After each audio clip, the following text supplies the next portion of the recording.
السلام علیکم ورحمۃ اللہ وبرکاتہ۔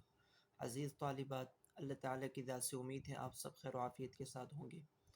آج ہم اپنی کتاب سنن ابی داود جلد اول کا سبق نمبر 54 پڑھیں گے۔ باب فی رمی الجمار، رمی جمار کے بیان میں۔ سبق شروع کرنے سے پہلے درود شریف پڑھ لیں۔ اللہم صلی علی محمد وانزلہ المقعد المقرب عندک یوم القیامہ۔ اب ہم باقاعدہ اپنے سبق کا آغاز کرتے ہیں، صفحہ نکال لیں۔ بسم اللہ الرحمن الرحیم۔ باب فی رمی الجمار، رمی جمار کے بیان میں۔ ایام رمی 4 ہیں: 10 ذی الحجہ، 11، 12، 13 ذی الحجہ۔ یہ چاروں ایام رمی کہلاتے ہیں، جن میں سے آخری دن یعنی 13 ذی الحجہ یہ اختیاری ہے۔ اس میں ٹھہرنا مینا میں ضروری نہیں ہے، لیکن اگر ٹھہرا تو پھر رمی واجب ہو جاتی ہے۔ جمار جن کی رمی ہوتی ہے وہ 3 ہیں: الجمرۃ الاولی، الجمرۃ الوسطی، الجمرۃ الکبریٰ۔ اس تیسرے کو جمرہ عقبہ اور جمرہ اخری بھی کہتے ہیں۔ جمرہ اولی مسجد خیف اور مزدلفہ کے قریب ہے، اور جبکہ جمرہ عقبہ یہ تیسرا جمرہ یہ مکہ مکرمہ کے قریب اور مینا سے دور ہے۔ رمی کی یعنی کنکریاں پھینکنے کی ابتدا جمرہ اولی سے ہوتی ہے، پھر وسطیٰ کی، پھر کبریٰ کی رمی کی جاتی ہے۔ یہ ترتیب احناف کے ایک قول میں سنت اور دوسرے قول میں واجب ہے۔ ان جمرات میں سے پہلے دن یوم النحر یعنی 10 ذی الحجہ میں صرف جمرۃ العقبہ کی رمی ہوتی ہے، صرف جمرہ عقبہ کی رمی ہوتی ہے۔ حجاج مزدلفہ سے جب مینا آتے ہیں تو راستے میں جمرۃ الاولی والوسطیٰ کو چھوڑتے ہوئے سیدھے اسی جمرہ پر پہنچ کر رمی کرتے ہیں، اور باقی تینوں دنوں میں یعنی 11، 12، 13 ذی الحجہ میں جمرات ثلاثہ کی رمی ہوتی ہے۔ اب یہ سمجھے کہ یہاں کچھ مسائل ہیں قابل ذکر۔ پہلا مسئلہ ہے رمی کا حکم۔ رمی کا حکم ائمہ ثلاثہ کے نزدیک رمی واجب ہے، جبکہ امام مالک کے نزدیک سنت مؤکدہ ہے، اور ابن ماجشون مالکی کے نزدیک یوم النحر کی رمی تو فرض اور حج کا رکن ہے۔ یعنی ائمہ ثلاثہ کے نزدیک یہ رمی یہ واجب ہے، مالکیہ کے نزدیک سنت مؤکدہ ہے۔ ابن ماجشون جو مالکی ہیں ان کے نزدیک یوم النحر کی رمی حج کا رکن اور فرض ہے۔ دوسرا مسئلہ یہ ہے کہ اس کا وقت کیا ہے، اس کا وقت کیا ہے۔ تو یہ بات جان لیں کہ یوم النحر کی رمی کا وقت الگ ہے اور ایام تشریق کی رمی کا وقت الگ ہے۔ ایام تشریق یعنی 11، 12، 13 ان ایام تشریق کی رمی کا وقت الگ ہے۔ حنفیہ اور مالکیہ کے نزدیک یوم النحر کی رمی رات گزرنے پر طلوع فجر کے بعد سے اس کا وقت شروع ہوتا ہے اور اس کے قبل جائز نہیں۔ احناف اور مالکیہ کے نزدیک یوم النحر کی رمی کا وقت رات گزرنے پر طلوع فجر کے بعد اس کا وقت شروع ہوتا ہے، اس سے قبل جائز نہیں۔ جبکہ امام احمد اور امام شافعی کے نزدیک یوم النحر کی رمی وہ نصف اللیل کے بعد ہو سکتی ہے، نصف اللیل کے بعد رات ہی کو یعنی لیلۃ المزدلفہ، مزدلفہ کی رات نصف رات گزر جانے کے بعد یوم النحر کی رمی ہو سکتی ہے امام احمد اور امام شافعی کے نزدیک۔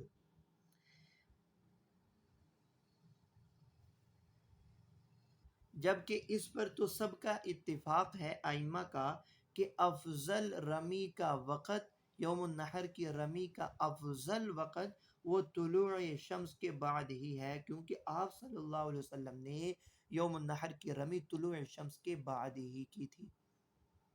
باقی رہا ایام تشریق کی رمی کا وقت، تو یہ بالاتفاق زوال شمس کے بعد ہوتا ہے۔ ایام تشریق یعنی 11، 12، 13 ذی الحجہ کی رمی کا وقت وہ بالاتفاق زوال شمس کے بعد ہے۔ البتہ یوم النفر یعنی 13 ذی الحجہ کو اول تو مینا میں ٹھہرنا ضروری نہیں ہے کسی کے نزدیک بھی، لیکن اگر کوئی شخص ٹھہر جائے تو عند الجمہور اس دن کی رمی بھی بعد الزوال کر سکتے ہیں۔ عند الجمہور، عند الجمہور یعنی ائمہ ثلاثہ اور صاحبین کے نزدیک اس یوم النفر یعنی 13 ذی الحجہ کی رمی بھی بعد الزوال ہی کی جا سکتی، اس سے قبل نہیں۔ لیکن امام اعظم ابو حنیفہ کے نزدیک 13 ذی الحجہ کی رمی قبل الزوال بھی کر سکتے ہیں، یہ جائز تو ہے لیکن کراہت کے ساتھ، جائز تو ہے لیکن کراہت کے ساتھ۔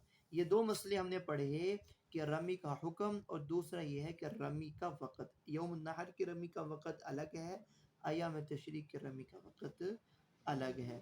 باقی رہا مسئلہ کہ رمی راکباً افضل ہے یا ماشین، تو احناف کی اس میں 3 قول ہیں کہ مطلقاً راکباً افضل ہے، سواری پر سوار ہو کر کرنا افضل ہے۔ دوسرا قول مطلقاً ماشین افضل ہے۔ تیسرا قول جو مختار ہے، ہر وہ رمی کہ جس کے بعد بھی جمرہ کی رمی ہو، اس رمی کو تو پیدل چل کے کرنا افضل ہے، وگرنہ راکباً افضل ہے۔ یعنی جمرہ اولا اور وسطی کی رمی ماشین افضل ہوگی، اور جمرہ عقبہ کی رمی راکباً افضل ہوگی۔ یہ ہے احناف کے 3 اقوال۔ جبکہ شافعیہ کے نزدیک فی الیوم الاول والآخر یعنی 10 ذی الحجہ اور 13 ذی الحجہ کی رمی راکباً افضل ہے، جبکہ 11 اور 12 ذی الحجہ کی رمی ماشین افضل ہے۔ امام احمد بن حنبل کے نزدیک فی الیوم الاول راکباً اور باقی دنوں میں ماشین افضل ہے۔ امام مالک کے نزدیک فی الیوم الاول علی حالہ السابق، اگر وہ سواری پر سوار ہو کر آتا ہے مینا میں تو پھر سواری پر سوار ہو کر ہی رمی کرنا افضل ہے، اگر وہ پیدل چل کر آیا ہے تو پیدل چل کر ہی رمی کرنا افضل ہے پہلے دن، باقی دنوں میں ماشین رمی افضل ہے۔ بہرحال یہ مختلف اقوال تھے، احناف کے نزدیک 3 قول ہیں، اور امام شافعی کے نزدیک فی الیوم الاول والآخر راکباً افضل ہے 2 دنوں میں ماشین۔ امام احمد اور امام مالک، امام احمد کے نزدیک فی الیوم الاول راکباً اور باقی دنوں میں ماشین، اور امام مالک بھی یہی کہتے ہیں کہ پہلے دنوں میں اعلیٰ حال سابقہ حالت پر رمی کرنا افضل ہے، اور آخری 3 دنوں میں ماشین رمی کرنا افضل۔ جی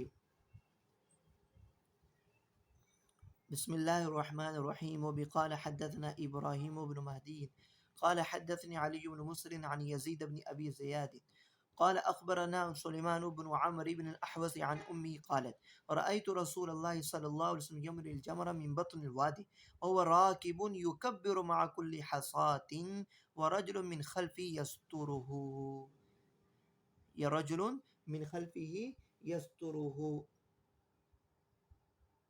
تو جس وقت آپ صلی اللہ علیہ وسلم رمی کر رہے تھے تو فضل بن عباس آپ کا بچاؤ کر رہے تھے۔ یہاں سطر سے سطر من الحجارہ ہے، اور ایک جو گزشتہ باب ہم پڑھ چکے ہیں، باب فی المحرم یظلل، اس میں بچاؤ کرنے والے حضرت اسامہ تھے، اور اس کے اندر الفاظ تھے یسترہ من الحر، یعنی وہاں سطر من حر الشمس، سورج کی تپش سے بچاؤ کر رہے تھے، اور یہاں پر پتھروں سے بچاؤ ہے کہ کوئی پتھر جو رمی لوگ کر رہے ہیں وہ کہیں کنکریاں آپ کو نہ لگ جائیں، اس سے وہ حفاظت کر رہے تھے۔ فسألت عن الرجل فقالوا الفضل بن العباس، ان کا نام ہے فضل بن عباس۔ وازدحم الناس فقال النبي صلى الله عليه وسلم يا أيها الناس لا يقتل بعضكم بعضا وإذا رميتم الجمرة فرموا بمثل حصى الخذف۔ آپ نے یہی ارشاد فرمایا کہ تعلیم دی کہ تم میں سے کوئی دوسرے کو قتل نہ کرے، وَإِذَا رَمَيْتُمُ الْجَمْرَةَ، اور جب تم جمرات کی رمی کرو، کنکریاں مارو، تو بمثل حصى الخذف، تو چھوٹی چھوٹی کنکریاں مارنا، چھوٹی چھوٹی، فرمو بمثل حصل خطفی، چھوٹی چھوٹی کنکریاں مارنا۔ اس حدیث کا مکمل ترجمہ دیکھ لیں۔ حضرت سلیمان بن عمر بن الاحوص اپنی والدہ سے روایت کرتے ہیں، وہ فرماتی ہیں کہ میں نے رسول اللہ صلی اللہ علیہ وسلم کو بطن وادی سے رمی جمار کرتے ہوئے دیکھا، جمرہ عقبہ پر، جبکہ آپ سوار تھے اور ہر کنکری پر تکبیر کہتے تھے۔ ایک شخص آپ کے پیچھے آپ کی حفاظت کر رہا تھا، یعنی بچاؤ کر رہا تھا پتھروں سے۔ فسألت عن الرجل، تو میں نے اس کے بارے میں دریافت کیا تو لوگوں نے بتایا یہ فضل بن عباس ہیں۔ وازدحم الناس، تبھی لوگوں نے ہجوم کیا۔ فقال النبی صلی اللہ علیہ وسلم، آپ صلی اللہ علیہ وسلم نے فرمایا، یا ایہا الناس، اے لوگو، لا یقتل بعضکم بعضا، ایک دوسرے کو ہلاک مت کرنا۔ وَإِذَا رَمَيْتُمُ الْجَمْرَ، یعنی ہجوم کی وجہ سے ایک دوسرے کو کچل نہ دینا یا ایک دوسرے کو پتھراؤ کر کے کہیں تم زخمی نہ کر دینا۔ وَإِذَا رَأَيْتُمُ الْجَمْرَ، جب تم کنکریاں مارو تو چھوٹی چھوٹی کنکریاں مارنا۔ وبی قال حدثنا ابو ثور ابراہیم بن خالد ووهب بن بیان قال حدثنا عبیدة عن یزید بن ابی زیاد عن سلیمان بن عمر بن الاحوص عن امی قالت رأیت رسول اللہ صلی اللہ علیہ وسلم عند جمرۃ العقبہ۔ یہ لفظ گزشتہ روایت کے اندر نہیں تھے، تو وہاں پر میں نے بتا دیا تھا کہ جمرہ عقبہ پر حضرت سلیمان بن عمر بن احوص کی والدہ نے رسول اللہ صلی اللہ علیہ وسلم کو سوار ہونے کی حالت میں جمرات کی رمی کرتے ہوئے دیکھا تھا۔ رأیت رسول اللہ عند جمرۃ العقبہ راکبا ورأیت بین اصابعہ حجرا فرما ورمى الناس، اور فرماتی ہیں کہ انگلیوں کے بیچ میں کنکریاں تھی، میں نے دیکھا کہ آپ صلی اللہ علیہ وسلم کے انگلیوں کے بیچ میں کنکریاں تھی، آپ صلی اللہ علیہ وسلم نے بھی کنکری پھینکی اور لوگوں نے بھی کنکری پھینکی۔ وبقال حدثنا محمد بن العلاء قال اخبرنا ابن ادریس قال حدثنا يزيد بن ابي زياد باسناده في هذا الحديث زاد ولم يقم عندها، اور اس میں اضافہ ہے، اب رمی جمار سے فراغت کے بعد، یعنی جمرہ عقبہ یوم النحر صرف ایک جمرہ عقبہ کی رمی ہوتی ہے، اس جمرہ عقبہ کی رمی سے فراغت کے بعد آپ صلی اللہ علیہ وسلم جمرہ عقبہ پر ٹھہرے نہیں۔ وبي قال حدثنا الكعنبي قال حدثنا عبد الله يعني ابن عمر عن نافع عن ابن عمر انه كان ياتي الجمار في الايام الثالثه بعد يوم النحر ماشيا ذاهبا وراجعا ويخبر ان النبي صلی اللہ علیہ وسلم كان يفعل ذلك۔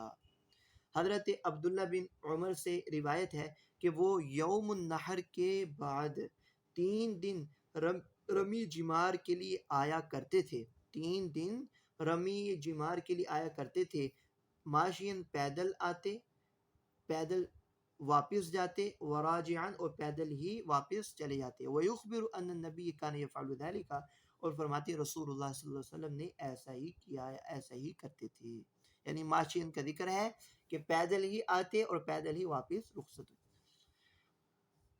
وبي قال حدثنا ابن حنبل قال حدثنا يحيى بن سعيد عن ابن جريج أخبرني أبو الزبير سمعت جابر بن عبد الله يقول رأيت رسول الله يرمي على راحلته يوم النحر ضحى فأما بعد ذلك فبعد زوال الشمس۔ اس کی وضاحت آپ کو میں بیان کر چکا ہوں کہ یوم النحر کی رمی کا وقت وہ طلوع شمس کے بعد ہی افضل ہے۔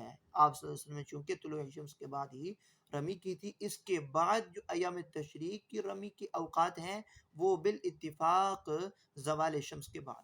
یرمی علی راحلتہ، میں نے رسول اللہ صلی اللہ علیہ وسلم کو سواری پر سوار ہونے کی حالت میں یوم النحر کی رمی کرتے ہوئے دیکھا، چاشت کے وقت یعنی زوال سے پہلے، اور اس کے بعد جو آپ نے رمی کی ہے وہ زوال شمس کے بعد۔ وبی قال حدثنا عبد الله بن محمد الزهري قال حدثنا سفيان عن مسعر عن وبر قال سألت ابن عمر متى أرمي الجمار قال إذا رمى أمامك إمامك فرمي، فأعدت عليه المسألة فقال كنا نتحين زوال الشمس فإذا زالت الشمس رمينا۔ حضرت وبرہ رضی اللہ تعالیٰ عنہ سے روایت ہے کہ میں نے ابن عمر سے پوچھا کہ کنکریاں کب ماروں، انہوں نے کہا جب تیرا امام، اذا رما امامک، جب تیرا امام کنکریاں مار چکے تو فرمی، تو اس وقت تو کنکریاں مارنا۔ پھر میں نے ان کے سامنے مسئلہ پیش کیا. فقال كنا نتحين زوال الشمس، یعنی کیا مسئلہ پیش کیا؟ خود یعنی میں نے ان کے اپنے ذاتی عمل کے بارے میں جب دریافت کیا تو حضرت عبداللہ بن عمر فرمانے لگے کننا نتحین زوال الشمس، ہم تو زوال شمس کے منتظر رہتے تھے. فَإِذَا زَالَتِ الشَّمْسُ زَوَابَيْنَا، اور جب سورج ڈھلنے لگ جاتا تو تب ہم کنکریاں مارتے تھے. وبه قال حدثنا علي بن بحر وعبد الله بن سعيد المعني قال حدثنا أبو خالد الأحمر عن محمد بن إسحاق عن عبد الرحمن بن القاسم عن أبي عن عائشة رضي الله عنها قالت أفاض رسول الله من آخر يوم حين صلى الظهر ثم رجع إلى منى. حضرت عائشہ سے مروی فرماتی ہے کہ رسول اللہ صلی اللہ علیہ وسلم یوم النفر یعنی آخری دن لوٹے نماز ظہر پڑھ لینے کے بعد. ثم رجع الى منى فمكث بها ليالي ایام التشریق. اس کا ترجمہ افاضہ یہ طواف افاضہ یعنی طواف زیارت ہے، لوٹنا نہیں ہے یہاں پر. تو دوبارہ ترجمہ دیکھ لیں. حضرت عائشہ صدیقہ رضی اللہ تعالی عنہ سے روایت ہے کہ رسول اللہ صلی اللہ علیہ وسلم نے عید الاضحیٰ یعنی یوم النحر کے دن آخر میں، یعنی یوم النحر کے دن کے آخری حصے میں، آخری حصے سے مراد بعد الزوال من آخری یومی ہی، یوم النحر کے آخری حصہ یعنی بعد الزوال فرض طواف ادا کیا. جبکہ حین صلی الظہر کہ جبکہ مکہ میں ظہر کی نماز پڑھی. ثم رجع الى منى پھر منی میں آ کر تشریق کے دنوں میں فمکث بها لیالی ایام التشریق یرمی الجمرہ تشریق کے ایام میں وہاں ہی ٹھہرے رہے. یرمی الجمرۃ اذا زالت الشمس کل جمرۃ بسبع حصیات، اور آفتاب ڈھلنے پر زوال شمس پر ہی جمرہ کو سات سات کنکریاں مارتے، سات سات کنکریاں مارتے. یکبر مع کل حصات، اور ہر کنکری پر تکبیر کہتے. و یقف عند الاولی والثانیہ، اور پہلے اور دوسرے جمرہ کے پاس دیر تک ٹھہرتے، یعنی کہ آپ صلی اللہ علیہ وسلم دیر تک ٹھہرے رہتے اور تکبیر اور دعا میں مشغول رہتے. فیطیل القیام، اور گریہ وزاری کے ساتھ وَيَتَضَرَّعُ، اور گریہ وزاری کے ساتھ لمبا قیام کرتے اور دعا کرتے رہتے. وَيَرْمِ الثَّالِثَةَ وَلَا يَقِفُ عِنْدَهَا، اور جمرہ عقبہ یعنی تیسرے جمرہ کی رمی کرنے پر وہاں نہیں ٹھہرتے تھے اور آپ روانہ ہو جایا کرتے تھے. تو جمرہ اولا اور جمرہ وسطیٰ کی رمی کے بعد ٹھہرنا مسنون ہے. آپ صلی اللہ علیہ وسلم جمرہ اولا اور جمرہ ثانیہ کی رمی کرنے کے بعد توقف فرماتے اور گریہ وزاری کرتے ہوئے دعا کرتے رہتے. وبه قال حدثنا حفص بن عمر ومسلم بن إبراهيم المعني قال حدثنا شعبة عن الحكم عن إبراهيم عن عبد الرحمن بن يزيد عن ابن مسعود قال لما انتهى إلى الجمرة الكبرى جعل البيت عن يساره ومنا عن يمينه ورمى الجمرة بسبع حصيات وقال هكذا رمى الذي انزلت عليه سورة البقرة. حضرت عبداللہ بن مسعود سے روایت ہے کہ جب وہ جمرہ عقبہ کے پاس آئے تو خانہ کعبہ کو اپنے بائیں طرف کیا اور مینا کو دائنی طرف اور جمرہ پر 7 کنکریاں ماری. اس کے بعد کہا کہ اسی طرح کنکریاں ماری تھیں اس ذات گرامی نے جس پر سورہ بقرہ نازل ہوئی تھی، مراد آپ صلی اللہ علیہ وسلم. وبه قال حدثنا عبد الله بن مسلمة الكعنبي عن مالك تحويل. وبه قال حدثنا ابن صرح أخبرنا ابن وهب أخبرني مالك عن عبد الله بن أبي بكر بن محمد بن عمرو بن حزم عن أبي عن أبي البداح بن عاصم عن أبي أن رسول الله صلى الله عليه وسلم رخص لرعاء الإبل في البيتوتة يرمون يوم النحر ثم يرمون الغد ومن بعد الغد بيومين ويرمون يوم النفر. حضرت عاصم رضی اللہ تعالیٰ عنہ سے روایت ہے رسول اللہ صلی اللہ علیہ وسلم نے اونٹ چرانے والوں کو رخصت دی رات ہی کو مینا میں رہنے کی اور ان کو یوم النحر کو رمی کرنے کا حکم فرمایا. اسی لیے شوافع اور حنابلہ کے نزدیک یوم النحر کی رمی وہ مزدلفہ کی رات نصف رات گزر جانے کے بعد جائز ہے. تو آپ صلی اللہ علیہ وسلم نے ان کو اجازت دی اور رخصت دی کہ وہ فی البیتوتتی یرمون یوم النحر کہ یوم النحر کی وہ رمی کریں رات ہی کو، پھر دوسرے اور تیسرے دن 2 دن کے لیے اگر مینا میں رہیں تو چوتھے دن بھی رمی کریں۔ وَيَرْمُونَ یوم النفر، اور یوم النفر یعنی 13 ذی الحجہ کو بھی وہ رمی کریں گے اگر وہاں وہ قیام کریں تو۔ وبی قال حدثنا مسدد قال حدثنا سفیان عن عبد الله ومحمد بن ابی بکر عن ابیہما عن ابی البداح بن عدی عن ابیہ ان النبی صلی اللہ علیہ وسلم رخص للرعاء ان يرموا یوما ويدعوا یوما۔ حضرت عدی سے روایت ہے کہ رسول اللہ صلی اللہ علیہ وسلم نے اونٹ چلانے والوں کو رخصت دی کہ وہ ایک دن رمی کریں اور ایک دن چھوڑ دیں، پھر رمی کریں یعنی ایک دن چھوڑ کر وہ رمی کریں۔ اگلی روایت ہے عن قتادة قال سمعت ابا مجلز يقول سألت ابن عباس عن شيء من امر الجمار فقال ما ادري ارماها رسول الله بست او بسبع۔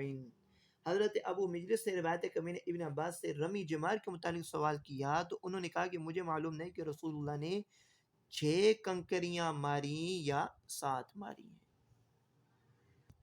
یہ حضرت ابن عباس نے اپنے علم کے اعتبار سے فرمایا ہے، ورنہ 7 کا ثبوت روایات میں موجود ہے، اور عند الجمہور استیفاء 7 واجب ہے۔ البتہ امام احمد سے مختلف روایات ہیں، 1 یا 2 کی کمی جائز ہے، اگر بھول کر ہو جائے تو جائز عمدن نہیں۔ یہ امام احمد سے یہ ایک روایت بھی ہے، لیکن جمہور کے نزدیک 7 کا عدد وہ لازم اور ضروری ہے۔ اگلی روایت عن الزہری عن عمرة بنت عبد الرحمن عن عائشة قالت قال رسول الله صلى الله عليه وسلم اذا رمى احدكم جمرة العقبة فقد حل لكم كل شيء الا النساء۔ قال ابو داود هذا حديث ضعيف الحجاج لم ير الزهري ولم يسمع منه۔ حضرت عائشہ رضی اللہ تعالیٰ عنہ سے مروی ہے کہ آپ صلی اللہ علیہ وسلم نے فرمایا کہ جب تم میں سے کوئی جمرہ عقبہ کی رمی کر لے فقد حل له كل شيء، تو اس کے لیے سب چیزیں درست اور حلال ہو جائیں گی سوائے عورتوں کے، صحبت نہیں کر سکتا وگرنہ وہ احرام کھول سکتا ہے۔ امام ابو داود کہتے ہیں یہ حدیث ضعیف ہے کیونکہ حجاج کا زہری سے ملاقات ثابت نہیں، رؤیہ ثابت نہیں ہے، ولم یسمع منہ، اور نہ ہی سماع ثابت ہے۔ باب الحلق والتقصیر، سر منڈانے اور بال کتروانے کا بیان۔ حلق کہتے ہیں منڈوانے کو، اور تقصیر کہتے ہیں کتروانے کا بیان۔ حلق یا تقصیر شافعیہ کے نزدیک ارکان حج میں سے ہے، ان کی کتابوں میں لکھا ہے کہ جب تک محرم حلق نہیں کرے گا احرام کے حکم سے خارج ہی نہیں ہوگا، ہمیشہ محرم رہے گا۔ اور باقی ائمہ ثلاثہ کے نزدیک حلق ہو یا تقصیر ہو یہ واجبات میں سے ہے۔ جی حدیث دیکھیں عن نافع عن عبد الله بن عمر ان رسول الله صلی اللہ علیہ وسلم قال اللهم ارحم المحلقين قالوا یا رسول اللہ والمقصرين قال اللهم ارحم المحلقين قالوا یا رسول اللہ والمقصرين قال والمقصرين۔ حضرت عبداللہ بن عمر سے روایت ہے کہ رسول اللہ صلی اللہ علیہ وسلم نے دعا فرمائی، اے اللہ سر منڈانے والوں پر رحم فرما۔ صحابہ نے عرض کیا یا رسول اللہ بال کتروانے والوں پر بھی رحم کی دعا کیجیے، تو آپ صلی اللہ علیہ وسلم نے فرمایا پھر وہی کہا اے اللہ سر منڈانے والوں پر رحم فرما۔ صحابہ نے پھر عرض کیا یا رسول بال کترانے والوں پر بھی رحم کی دعا فرمائیے، تو پھر آپ صلی اللہ علیہ وسلم نے فرمایا والمقصرین، اے اللہ بال کترانے والوں پر بھی رحم فرما۔ تمام سر منڈانے والوں کو محلق کہتے ہیں اور کتروانے والوں کو مقصر کہتے ہیں۔ تو اس حدیث سے معلوم ہوتا ہے کہ افضل حلق ہے، البتہ قصر بھی جائز ہے، سر منڈانا افضل ہے اور سر کتروانا بھی جائز۔ وبقال حدثنا قتيبة قال حدثنا يعقوب عن موسى بن عقبة عن نافع عن ابن عمر أن رسول الله صلى الله عليه وسلم حلق رأسه في حجة الوداع۔ حضرت عبداللہ بن عمر سے رسول اللہ صلی اللہ علیہ وسلم نے حجۃ الوداع میں اپنا سر منڈوایا۔ عن انس بن مالك ان رسول الله صلى الله عليه وسلم رمى جمرة العقبة يوم النحر ثم رجع الى منزل بمنى فدعا بذبح فذبح ثم دعا بالحلاق. ان کا نام کیا تھا؟ معمر بن عبداللہ عدوی. آپ نے ان کو بلایا. یہ چونکہ کہلے بال کاٹنے والے تھے صحابی.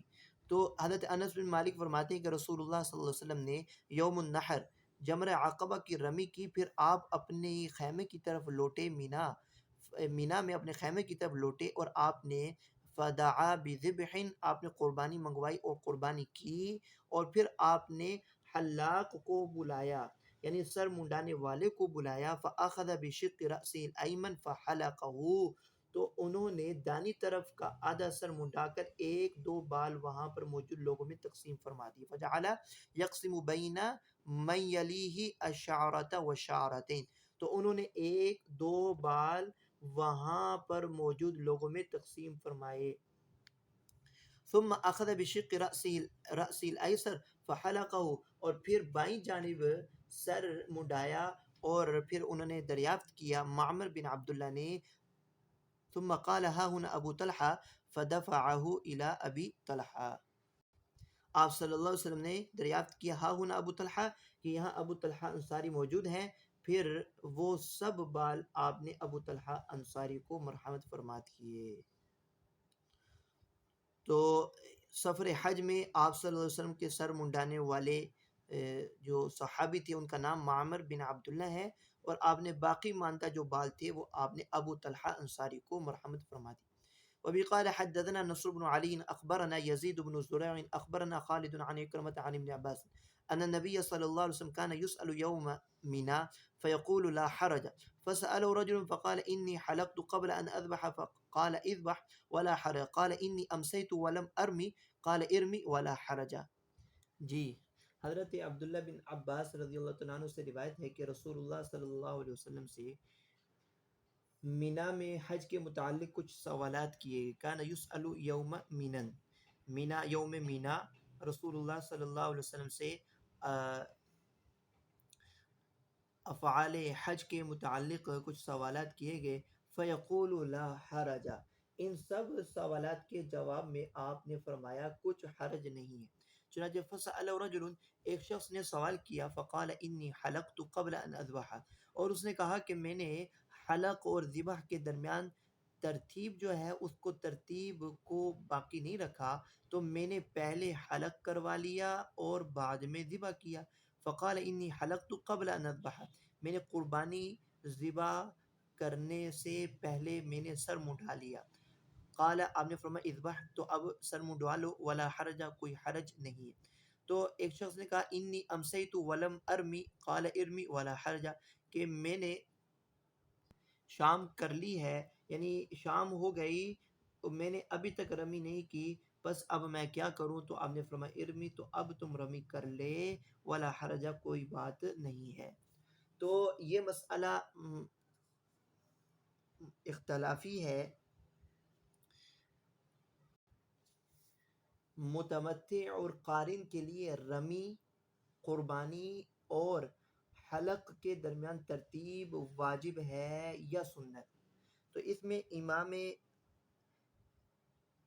امام احمد، امام شافعی اور صاحبین کے نزدیک قارن اور متمتع کے لیے رمی، قربانی اور حلق کے درمیان ترتیب قائم کرنا سنت ہے.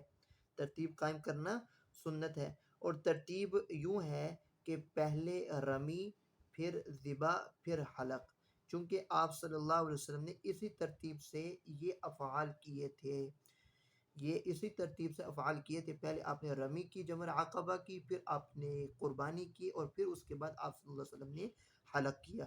تو یہ ترتیب شوافی، حنابلہ اور صاحبین کے نزدیک یہ ترتیب سنت ہے، جبکہ احناف کے نزدیک متمتع اور قارن کے لیے رمی، قربانی اور حلق کے درمیان ترتیب قائم کرنا واجب ہے. یہ حدیث، اور اسی طرح آگے ترجمۃ الباب آئے گا، وہ حدیث، اس میں جو حدیث بیان کی گئی ہے وہ حدیث شوافع اور حنابل اور صاحبین کا مستدل اور ان کی دلیل ہے کہ جس میں ترتیب قائم نہ کرنے والے نے جب سوال دریافت کیا تو آپ نے فرمایا لا حرج، کوئی حرج نہیں ہے۔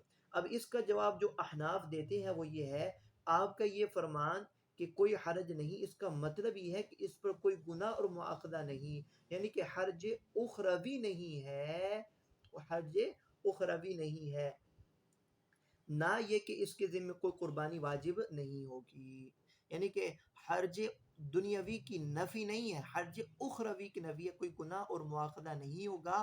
ہاں البتہ اس ترتیب نہ کرنے پر اس قارن کے لیے 2 قربانیاں واجب ہیں اور متمتع پر 1 قربانی واجب ہو جائے گی احناف کی نزدیک۔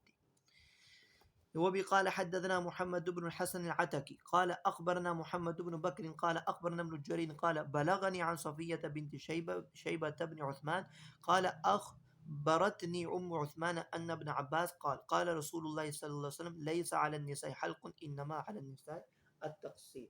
حضرت عبداللہ بن عباس سے یہ روایت ہے، آپ صلی اللہ علیہ وسلم نے فرمایا کہ عورتوں پر حلق نہیں ہے، جزء نیست عورتوں پر تو صرف بالوں کا کتروانا ہے، تقصیر ہے۔